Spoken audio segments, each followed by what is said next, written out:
Precision is where every great fit begins.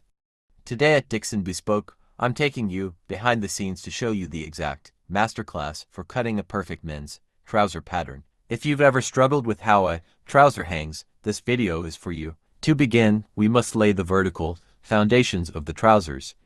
Every horizontal measurement depends on these lines being accurate. Draw a straight horizontal line at the very top of your fabric. This is your starting point. From the waistline, measure down to the desired length. For example, 36 inches. Add to 0.5 inches for the hem allowance and draw a straight line across the crotch line. Measure down from the waist to establish the crotch depth. Mark this point and draw a straight horizontal line across the fabric. From the waist, measure down to find the knee position. Draw your horizontal line here. With this, our client knee is 18 inches, so we measure it. To ensure a perfect taper, measure your client's from down to the calf so that you can use it. With this, our client calf is 11 inches. So, we will measure 11 inches up from the bottom line to mark the calf height. Draw a straight line across. This is the most important step.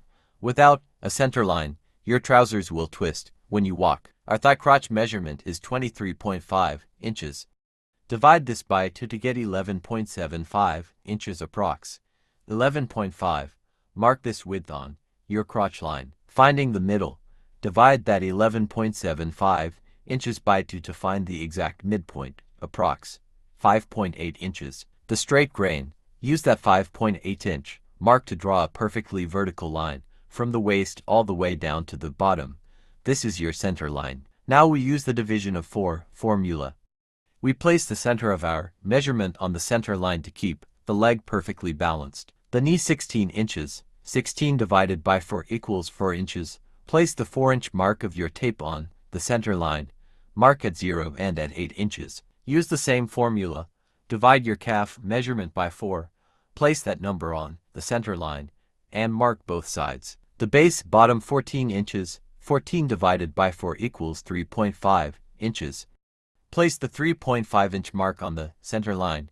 Mark at 0 and at 7 inches. Joining the lines, use your long ruler to connect these marks from the base, through the calf and knee, up to the crotch line on both the inseam and outseam. On the crotch line, measure 2 inches, inward from the thigh edge. Extend a straight line from this 2-inch mark up to the waistline. Draw a smooth, sharp curve from the thigh edge to that vertical line. Measure 0.5 inches up from the crotch line along that curve.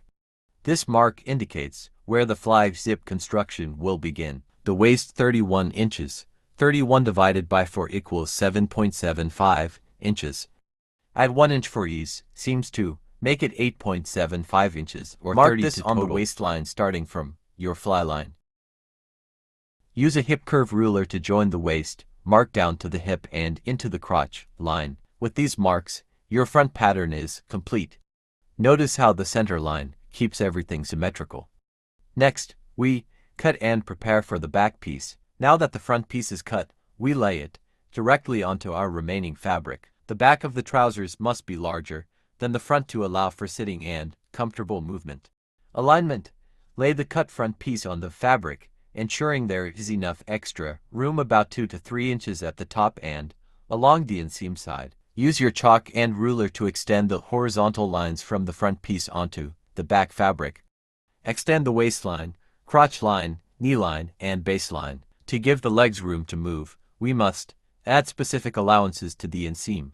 Follow these standard measurements for a perfect fit. At the bottom base and the knee line, measure and mark 2 inches out from the front piece on the inseam side. The thigh crotch extension.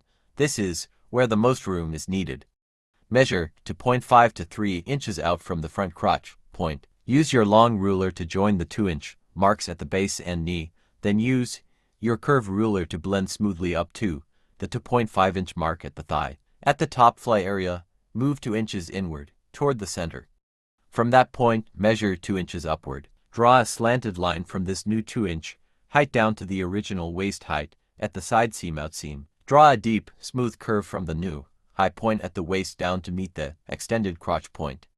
This creates the seat of the trousers. Measure the back waist to match the front 8.75 inches, but add an extra 1 inch for the back dart. Mark this point. On the outer side of the leg, You generally follow the front piece exactly or add a small 0.5-inch margin if you want a more relaxed fit. Find the midpoint of your back waistline and mark a 4-inch long dart to ensure the trousers contour perfectly to the lower back. And that is how you draft the back piece, by adding these specific allowances to the crotch and the waist height. You ensure the trousers are as comfortable to sit in as they are to stand in.